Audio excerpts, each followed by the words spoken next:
৩৭ বলে সেঞ্চুরি, ইতিহাস গড়লেন টিম ডেভিড। প্রথম ২ ম্যাচ হেরে সিরিজ হারের দুয়ারে থাকা ওয়েস্ট ইন্ডিজ রীতিমতো পাহাড় দাঁড় করিয়ে দিয়েছিল অস্ট্রেলিয়ার সামনে।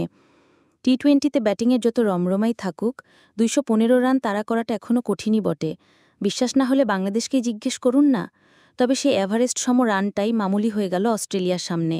কারণ টিম ডেভিড যে রীতিমতো তাণ্ডবই চালিয়েছেন স্বাগতিক বোলারদের ওপর। ৩৭ বলে তুলে নিয়েছেন ক্যারিয়ারে প্রথম টি-20 সেঞ্চুরিটা। তাতে গড়া হয়ে গেছে ইতিহাসও। সে দানবীয় ইনিংসে ভর করে অস্ট্রেলিয়া ২১৫ রান তাড়া করে ফেলেছে ২৩ বল হাতে রেখেই। আর তাতে ২ ম্যাচ হাতে রেখে সিরিজটাও নিশ্চিত করে ফেলেছে ২০২১ সালে টি-20 বিশ্ব চ্যাম্পিয়নরা। অস্ট্রেলিয়া ম্যাচ জেতার আশাটা অবশ্য এক পর্যায়ে ফিকেই হয়ে গিয়েছিল। ২১৪ রান তাড়া করতে নেমে ৮৭ রানে ৪ উইকেট খুইয়ে বসেছিল ম্যাচের নবম ওভারেই। ডেভিড শোর শুরু তখনই। অভিষেক সিরিজ খেলতে নামা মিচেল ওয়েনকে নিয়ে পঞ্চম উইকেটে ১২৮ রান যোগ করলেন, তাও মোটে ৪৬ বলে। ওয়েন যা খুঁয়েছেন তাও অসামান্য কিছু নয়, বরং ডেভিডকে একপাশে রাখলে তার ইনিংসটাকে বেশ ভালোই বলতে হয়। ১৬ বলে ৩ ছক্কা আর ২-৪-এ তিনি করেছেন ৩৬ রান। কিন্তু ওপাশে যখন কেউ ১১ ছক্কার ৩টি ৪ হাঁকাবেন, তখন তার সামনে এই ইনিংস মামুলি ছাড়া আর কিছুই হয় না। ডেভিড যখন উইকেটে এলেন তখন পাওয়ার প্লে শেষ হয়নি, সবে মিচেল মার্শ বিদায় নিয়েছেন। তার আগে ক্যারিয়ারে মোটে পঞ্চমবারের মতো ওপেন করতে নামা গ্লেন ম্যাক্সওয়েল আর জশ ইংলিশও ফিরে গেছেন সাজঘরে।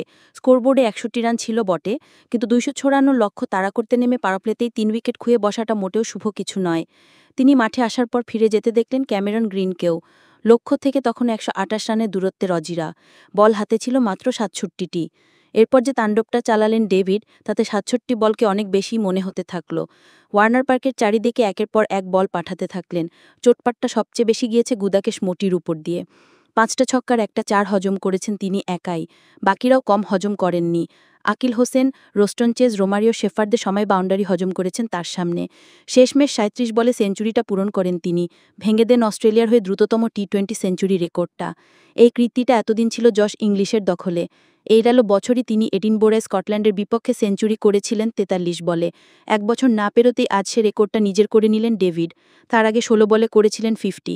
অজিদের হয়ে টি-20তে এর চেয়ে দ্রুতগতির ৫০ নেই আর একটিও। টিম ডেভিডের এটা প্রথম আন্তর্জাতিক টি-20 সেঞ্চুরি।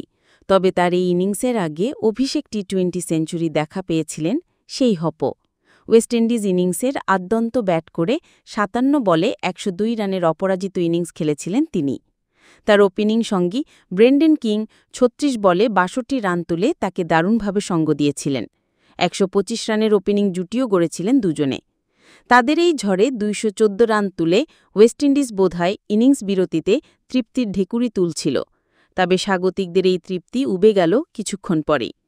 টিম ডেভিডের ঝড়ের কবলে পড়ে সিরিজটাও হাতছাড়া হয়ে গেল আগেভাগেই। ধন্যবাদ।